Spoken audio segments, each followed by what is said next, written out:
Ils sont plusieurs jeunes à s'y intéresser et à ce domaine. Il s'agit bien sûr de domaine de l'informatique, surtout en Afrique, au Togo en particulier.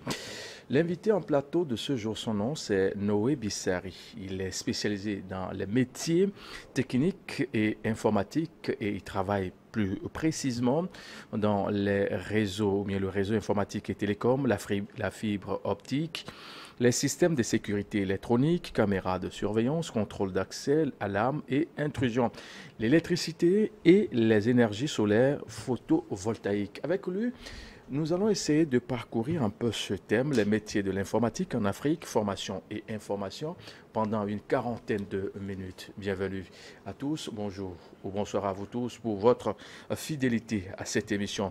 Noé, bonjour. Oui, bonjour Monsieur Mathieu. Comment est-ce que vous allez? Ah, ça va, je suis en pleine forme Hmm. et je suis heureux d'être là ce matin. Parfait. Quand on parle d'abord de l'informatique, à quoi peut-on faire allusion? Vous savez, lorsqu'on parle d'informatique, c'est d'abord Hmm. une science qui permet le traitement automatique des informations, tout simplement. Hmm. Donc, par la définition, l'informatique, c'est une science qui permet le traitement, l'exécution de certaines tâches de façon automatisée.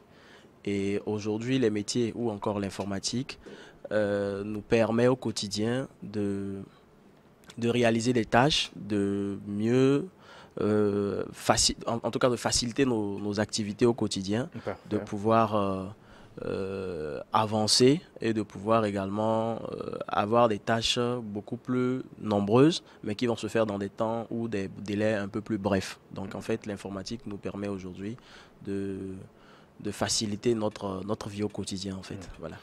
Qui est-ce qui peut exercer ce métier? Qu'est-ce qu'on peut appeler informaticien? Bon, vous savez, Tout le monde l'informatique. peut l'être ou c'est réservé à une frange de personnes? Non, tout le monde peut être informaticien. Tout le monde peut être. Et ne voyons pas l'informaticien comme celui qui, très souvent, ne prend pas soin de lui. Parce qu'aujourd'hui, quand on voit des informaticiens ou des développeurs par-ci et là, on a tendance à penser que c'est des personnes hors pair ou c'est des personnes surdouées. Non, non, non. L'informatique, en fait, c'est pas un mystère, mais l'informatique est disponible et ouverte à tout le monde, en fait. Hmm. Voilà. L'informatique et les métiers techniques, qu'est-ce que c'est?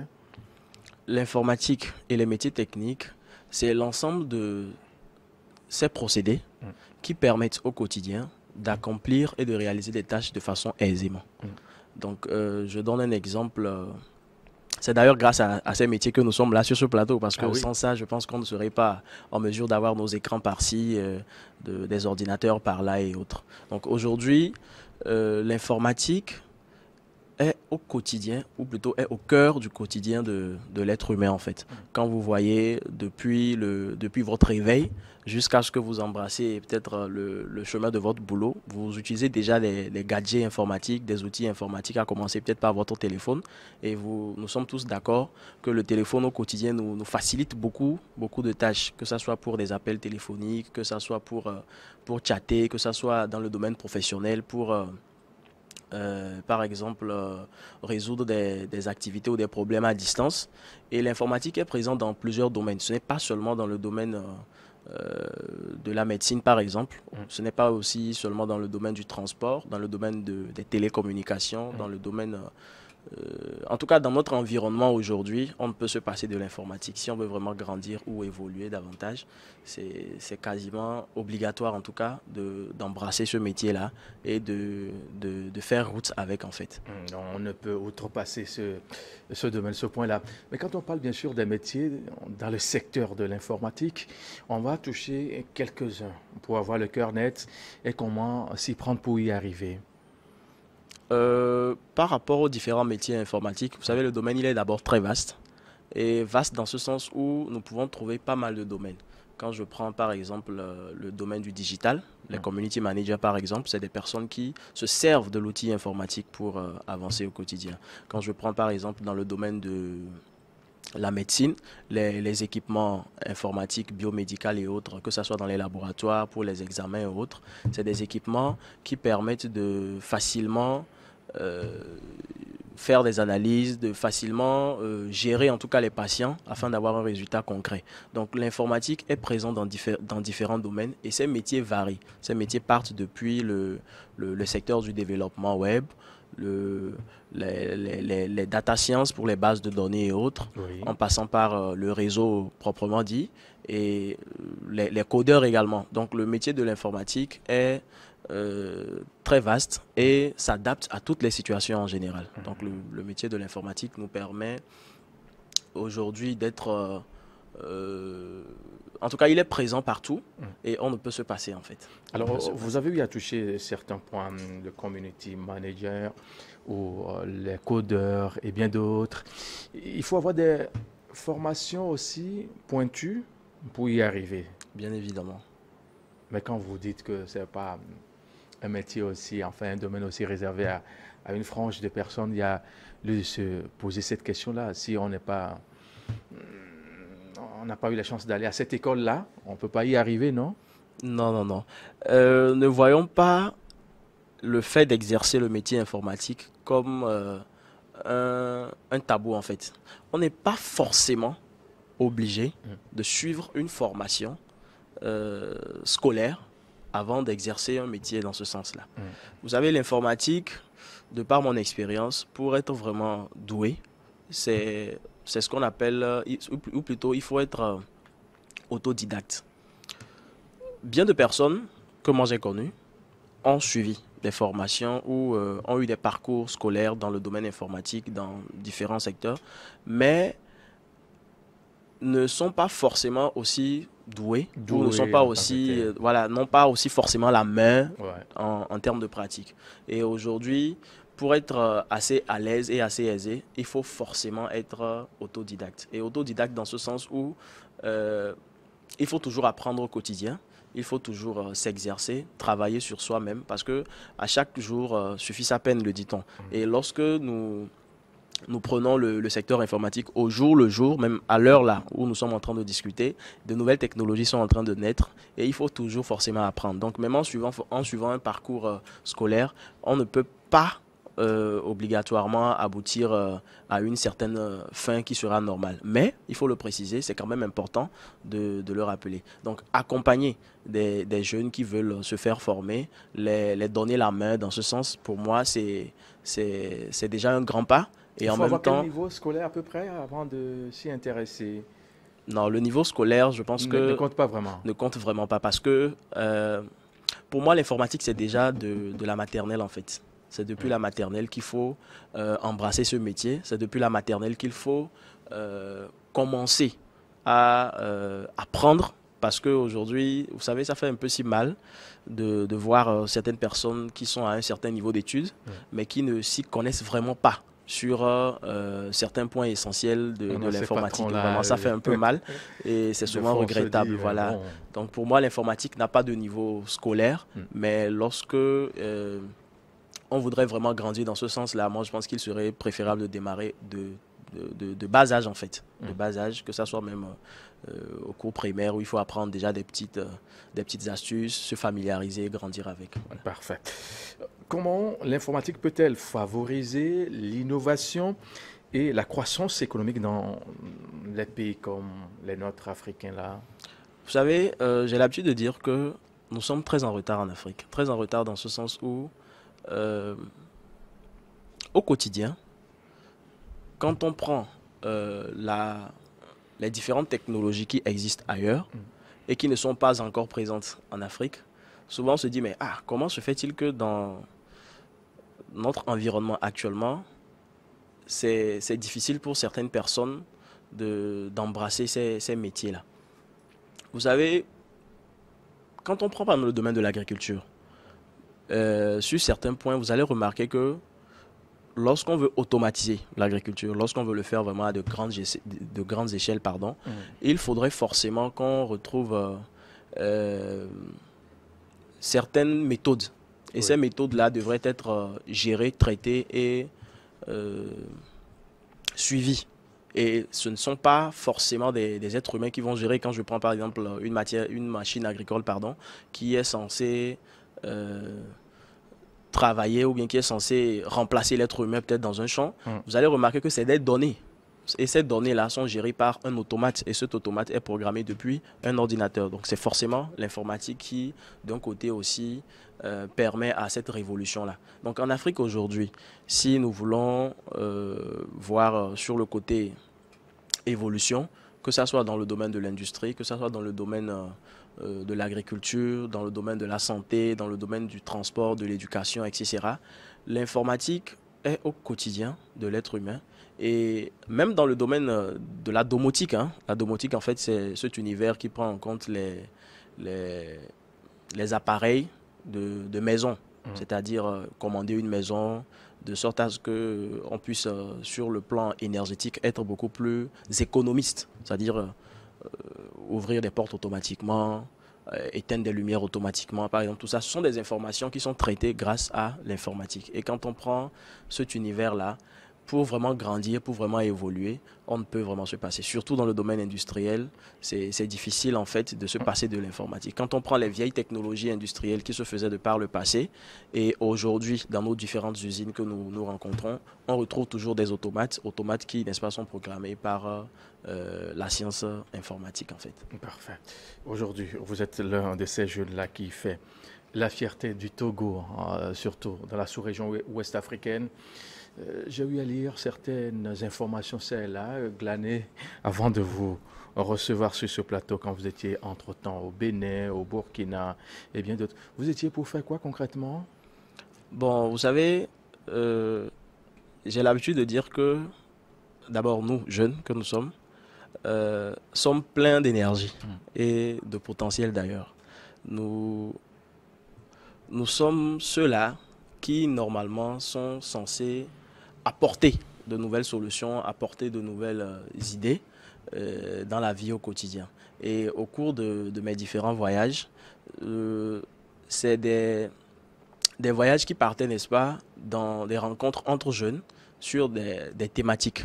Et très souvent, c'est des thématiques en rapport avec la sauvegarde de l'environnement. Sauvegarde de l'environnement dans ce sens où il faut apporter notre pierre à ce que notre environnement aujourd'hui puisse être vivable demain. Et apporter notre pierre dans ce sens où nous trouvons ou bien nous discutons sur certaines thématiques en rapport avec le domaine informatique et comment est-ce que l'informatique peut faciliter la vie au quotidien de nos chers compatriotes ou encore de nos différentes sociétés. Et donc, sur ces ateliers du Bénin ou du Burkina Faso, c'est-à-dire nous étions pas mal de jeunes, de plus d'une vingtaine de nationalités africaines. Oui. Et nous avons tous ensemble essayé de discuter un peu sur les causes environnementales, sur les pratiques et les différentes manières au quotidien que nous pouvons apporter, surtout en termes d'énergie solaire photovoltaïque, et je le dis toujours, qui est une source d'énergie entièrement renouvelable et qui est disponible gratuitement d'ailleurs pour l'Afrique, qui est ensoleillée à plus de 60%. Donc pour moi, j'ai défendu vraiment cette cause dans cette optique où il fallait que nous mettons l'accent sur les différentes sources d'énergie et en particulier le solaire qui est le devenir en fait de notre Afrique. Parfait. Et ça nous a permis d'avoir le cœur net puisque vous êtes l'un de ces jeunes-là qui font le tour de la sous-région, même hors du continent, à de certains moments. Et dans vos périples, vous avez été toujours appelé, ou bien souvent appelé, à apprécier certaines réalisations, ça et là. Et ça, on parle de l'accompagnement. Pour vous qui êtes des jeunes du secteur, comment trouvez-vous d'abord l'accompagnement des premiers décideurs qui sont appelés à vous appuyer pour qu'on ait vraiment l'essor dans ce domaine? Bon, je ne vais pas m'attarder sur le système éducatif. Aujourd'hui, quand on parle d'accompagnement, c'est forcément le premier aspect qui est mis en avance.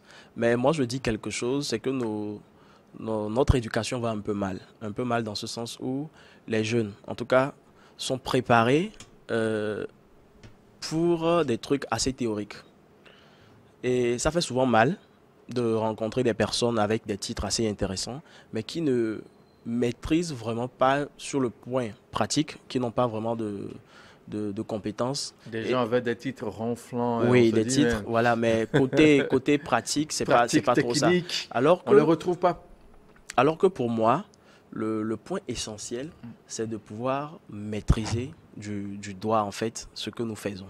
Pas...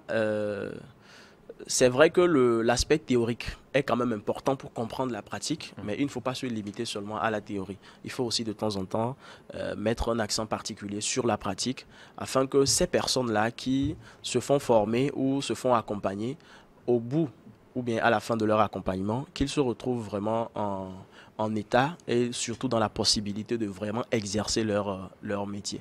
Donc pour moi, l'accompagnement aujourd'hui souffre un peu de pratique. Pratique dans ce sens où, au bout d'une formation ou au bout d'un accompagnement, il faudrait, n'est-ce pas, que ces personnes qui se font accompagner puissent être en mesure de réaliser de façon concrète ce dont ils ont appris au cours de leur formation ou au cours de leur cursus. Donc c'est souvent un peu difficile d'adapter éducation et emploi. Parce que bien de personnes se retrouvent dans des situations où ils sont obligés de faire avec ce qu'ils ont trouvé, comme on le dit souvent.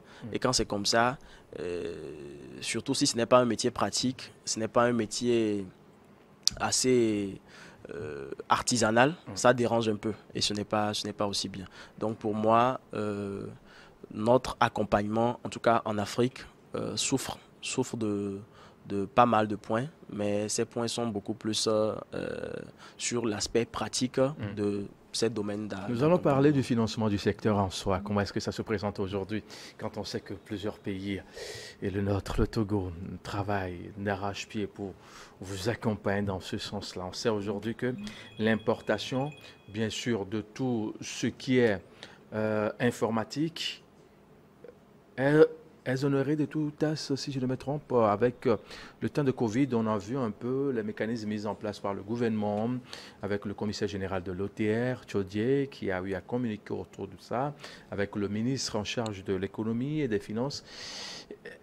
Est-ce déjà un grand pas ou bien vous en voulez encore beaucoup plus? Vous savez, l'être humain est insatiable. Insatiable, oui. Voilà. Donc, quoi qu'on dise, malgré tous ces efforts mis en place par le gouvernement, malgré toutes ces politiques disponibles, il y aura toujours peut-être des manquements ou des insuffisances. Je ne suis pas là pour dire que le travail ou bien cette politique n'est pas à un certain niveau, non.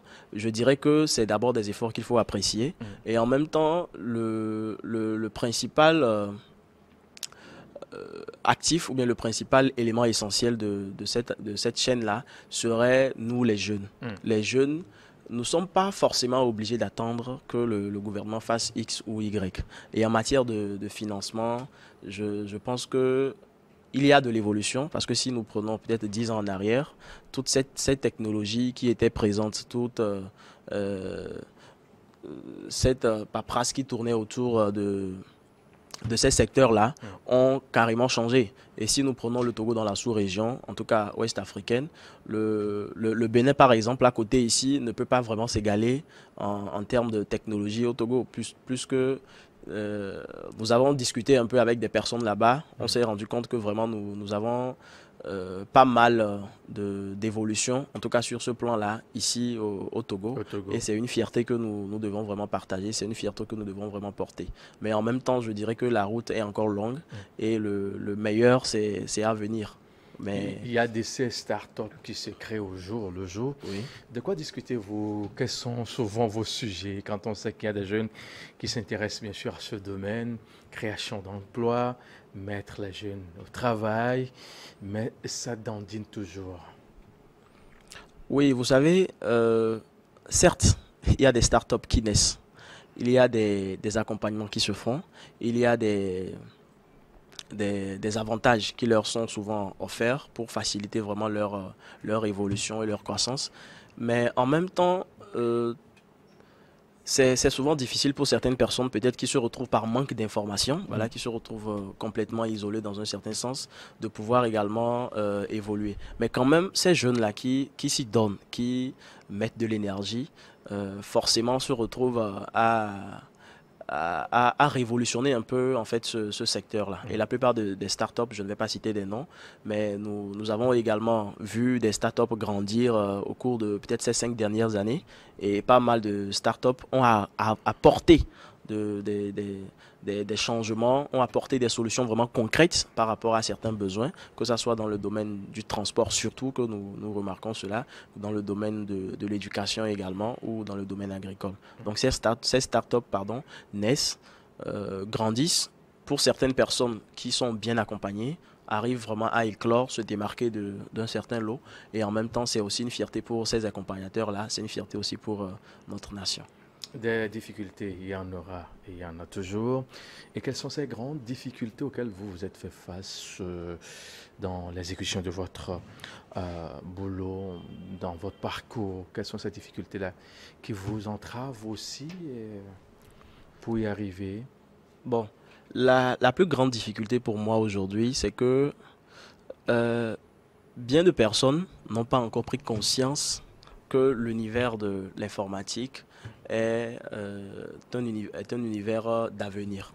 Donc pour certaines personnes, ils préfèrent se limiter à ces métiers, je ne sais pas si je peux dire archaïques, mais à ces métiers qui n'ont pas vraiment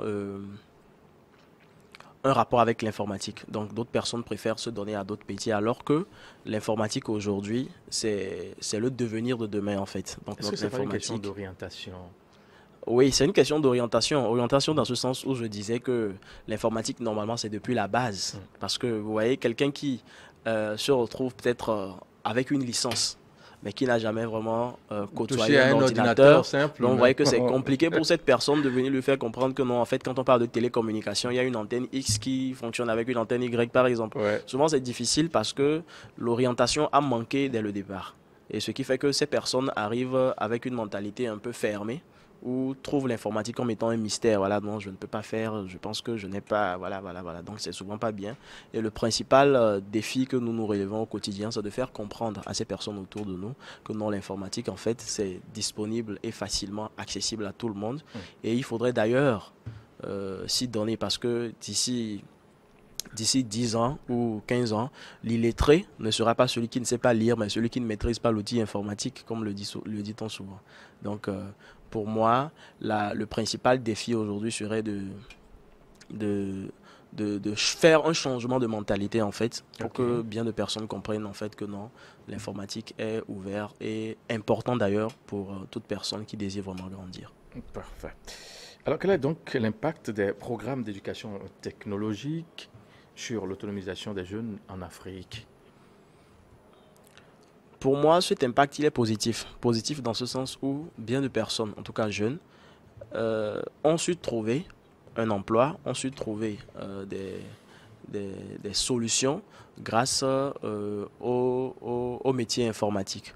Quand je prends par exemple l'univers, tout récemment, nous avons accompagné certains jeunes qui devraient apporter des solutions dans le domaine du transport, concrètement sur le déplacement des émigrants pour certaines sociétés. Donc certaines sociétés qui offrent des motos aux émigrants pour se balader, pour faire, non pas pour se balader autant pour moi, pour faire leurs activités quotidiennes.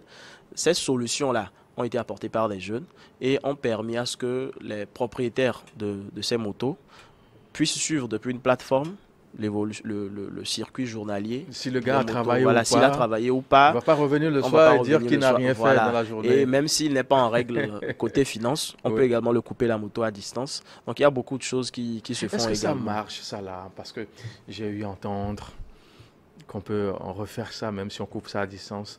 Le gars peut faire... Oui, vous savez, partout où il y a un système de sécurité, il y a contournement.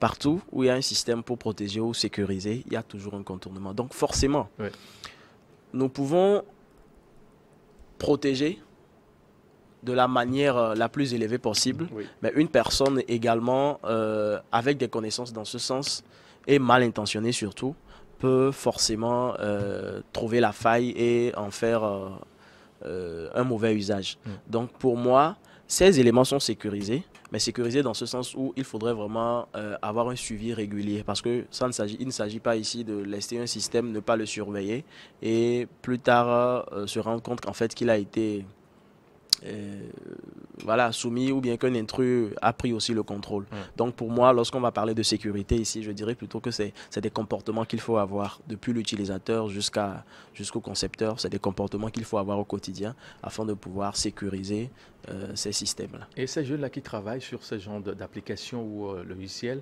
comment ça marche dans tout son ensemble? Ils sont des Togolais Oui, ce sont des et, Togolais, oui. et ils ont eu la formation ou comment ça se passe? Et ces jeunes sont accompagnés ici. Ne voyons pas l'effet de révolution, l'effet d'innovation Mm. comme étant ce phénomène qui doit forcément être venu de l'Occident ou apporté de l'Occident. Et quand on prend l'histoire, en tout cas du noir, de l'Africain sur le plan mondial, bien de technologies sont développées grâce aux Africains. Ah oui? Et Ah oui, oui? et je pense que nous avons ce potentiel-là, ne nous négligeons pas, nous avons ce potentiel de pouvoir faire également ce que les autres font, mais c'est parce que nous sommes très souvent peut-être pas accompagnés ou nous manquons de motivation, Mm. motivation d'ailleurs qui euh, sont généralement absentes chez certains jeunes. Mais moi je pense qu'il faut réveiller ce tact-là, il faut créer ce tact auprès de certains jeunes en leur motivant, en leur donnant la chance également de s'exprimer et de montrer de quoi ils sont capables. Ils sont capables dans tout son ensemble. Donc, ce sont des jeunes Togolais qui travaillent. On voit avec plusieurs sociétés aujourd'hui. On peut tout gérer à distance avec des logiciels bien définis.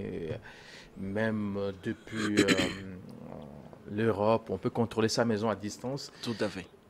C'est aussi ça, hein? Oui, ça rejoint un peu le domaine de la domotique, comme je Oui. le disais tout à l'heure. Aujourd'hui, grâce à pas mal de solutions, nous avons la possibilité d'ouvrir une porte à distance. Vous arrivez déjà sur place, chez vous à la maison, au lieu d'ouvrir le garage, au lieu de descendre de votre voiture, ouvrir le garage, vous avez un module dans votre voiture, vous appuyez, vous ouvrez la porte, ou même depuis votre téléphone, vous ouvrez la porte directement.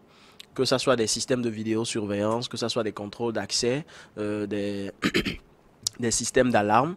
Nous avons aujourd'hui la possibilité, grâce au réseau informatique, de pouvoir surveiller, contrôler et gérer ces éléments à distance. À distance. Voilà. Donc, ce qui veut dire que c'est un secteur pourvoyeur d'emploi à terme, hein?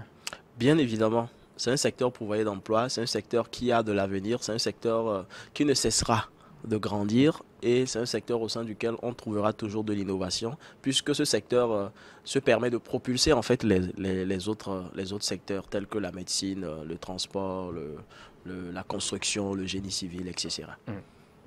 Alors, quelles sont ces compétences informatiques qu'il faut avoir, ou bien les plus demandées hein, aujourd'hui sur le marché du travail en Afrique, quand on sait que on dit l'informatique, c'est un peu dense, Oui. mais il y a des compétences qui sont recherchées aujourd'hui sur le Oui, continent. oui, bien évidemment. Certaines compétences sont recherchées, surtout en fonction Hum. du besoin quotidien que nous rencontrons. Et parmi ces compétences, nous pouvons citer quelques-uns, hein. Je ne vais pas aller trop Oui.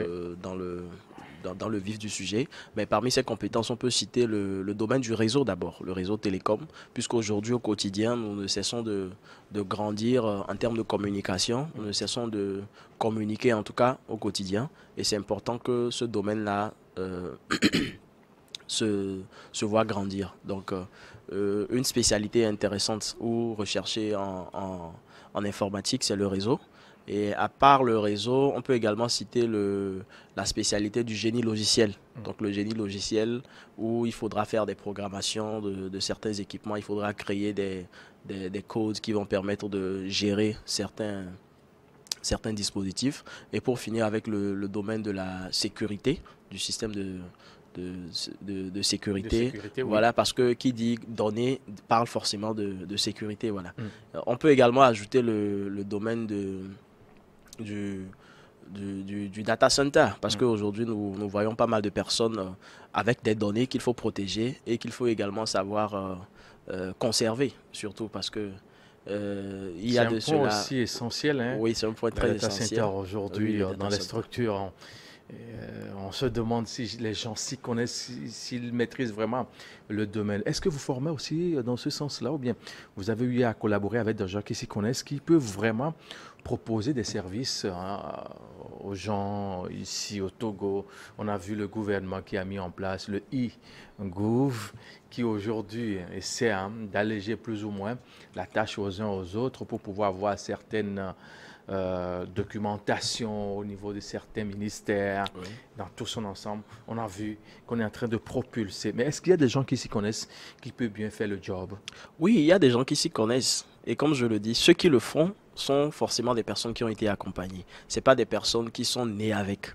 Et au Togo, il y en a qui sont également détenteurs de cette connaissance, qui sont capables d'accompagner les personnes qui sont en besoin de cela. Oui. Donc, oui, il y a des personnes également dotées de ces compétences-là qui peuvent apporter leur savoir-faire, qui peuvent apporter des solutions au quotidien dans le développement de notre société pour ça. C'est bien. Vous êtes Noé Bissari, ingénieur en informatique, directeur du centre TRT. C'est quoi? TRT, défini par Technologie Réseau Télécom, est un centre de formation orienté sur les métiers informatiques et techniques.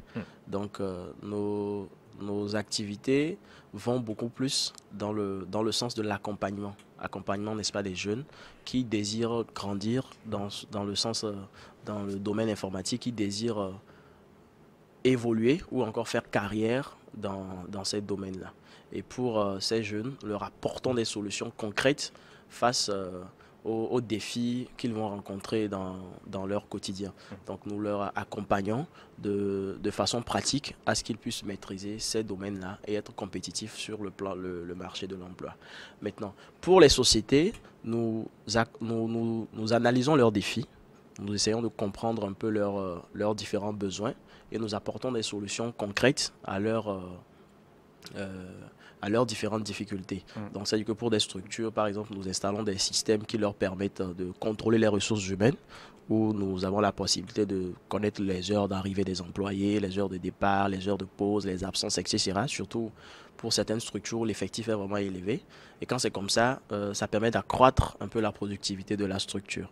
Donc, que ce soit dans le domaine de la vidéosurveillance, que ce soit dans le domaine de la mise en place des réseaux, que ce soit également dans le domaine des énergies pour les différentes structures. Donc nous leur apportons des solutions concrètes afin de pouvoir répondre à leurs différents besoins également.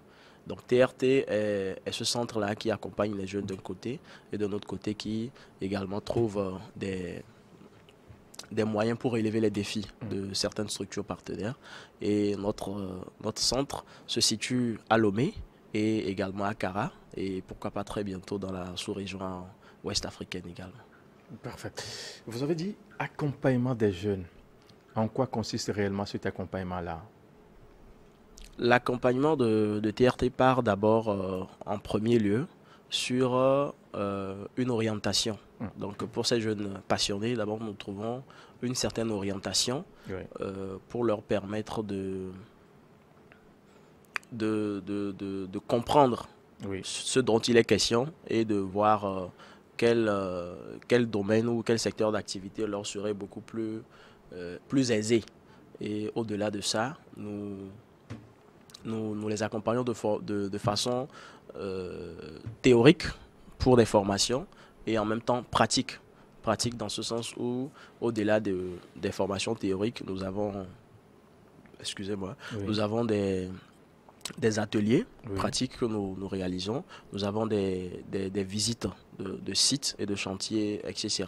où ces jeunes-là arrivent et se familiarisent vraiment pour frotter un peu leur cervelle avec d'autres jeunes, voilà, avec d'autres connaissances venus d'ailleurs. Tout à fait, pour également apprendre davantage. Voilà. Donc notre mission, c'est de pouvoir donner la main aux jeunes ou à ces personnes qui sont motivées et passionnées surtout, parce que je reviens très... Il faut être passionné du domaine. Oui, tout à fait. Parce que c'est un domaine qui est avec beaucoup de défis et qui fait casser souvent la tête, comme on le dit.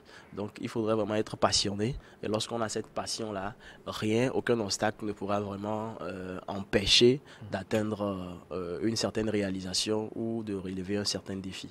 Donc, pour moi, la passion, c'est un élément pardon, très essentiel qui doit être au cours de l'évolution ou encore de la formation de ces jeunes-là. Parfait. On tend vers la fin de l'émission. Qu'est-ce que vous aurez souhaité dire que je n'ai pas pu poser comme question? Bon, écoutez, je sais que nous avons discuté pendant un petit moment, mais les trucs essentiels ont été abordés, les sujets essentiels ont été abordés. Oui. Pour moi, je vais juste me pencher un peu sur la question des jeunes. Des jeunes, oui. Et ils sont très nombreux, sinon on est très nombreux aujourd'hui. Oui, la sortie population, de ces écoles de formation. Bien évidemment. On traîne là, on est chômeur, on grince des dents, on a envie de quitter, on pense que l'Eldorado, c'est ailleurs. Oui, vous savez, le problème avec l'Afrique, c'est qu'ils partent tous, je ne sais pas pourquoi, alors que le paradis même c'est ici. Pendant que certains jeunes quittent pour aller en Occident, certaines personnes en Occident aussi cherchent à revenir, mais on ne se pose pas des questions, pourquoi est-ce qu'ils veulent revenir ici? Donc moi je pense que, étant jeune, nous avons vraiment du potentiel, nous avons de l'énergie, nous avons la force nécessaire, et pour moi c'est le moment de mettre cette force, cette énergie-là, de la canaliser vraiment dans un certain sens, qui saura relever le défi, qui saura créer l'Eldorado africain que nous avons aujourd'hui. Si nous partons, ou bien si nos concitoyens partent peut-être vers l'Europe, c'est parce qu'ils s'en vont chercher l'Eldorado en fait, alors que nous pouvons le créer ici. Et ne faisons pas comme nos pères ou encore nos prédécesseurs qui ont déjà porté beaucoup plus lourd. Et nous sommes censés terminer la tâche qu'ils ont fait pour pas que nos petits frères qui arriveront ou bien nos enfants qui arriveront au bout de quelques années soient aussi dans cette optique d'être poussés pour partir ailleurs également. Donc pour moi, nous devons achever le travail qui a été démarré par nos prédécesseurs en donnant de notre énergie là dans la construction de notre environnement, dans la construction de notre Afrique, parce que nous avons les ressources, nous avons le potentiel, il faudrait simplement se donner dans ce sens-là. Donc, jeunes que nous sommes, faisons juste l'effort de créer notre Eldorado ici. Voilà. Et travail dur. Merci beaucoup, Noé. Vous êtes Noé Bissari, ingénieur en informatique, directeur du centre TRT. Vous nous avez aidé à avoir le cœur net par rapport à ce thème du jour, les métiers de l'informatique en Afrique, formation et information. J'espère que vous avez bien noté et merci d'être passé. C'est moi qui vous remercie. Le plaisir est partagé. Un peu partout et à Agom et Glozou, vous avez été très nombreux à nous suivre. Très bonne suite de nos programmes à vous tous et à vite.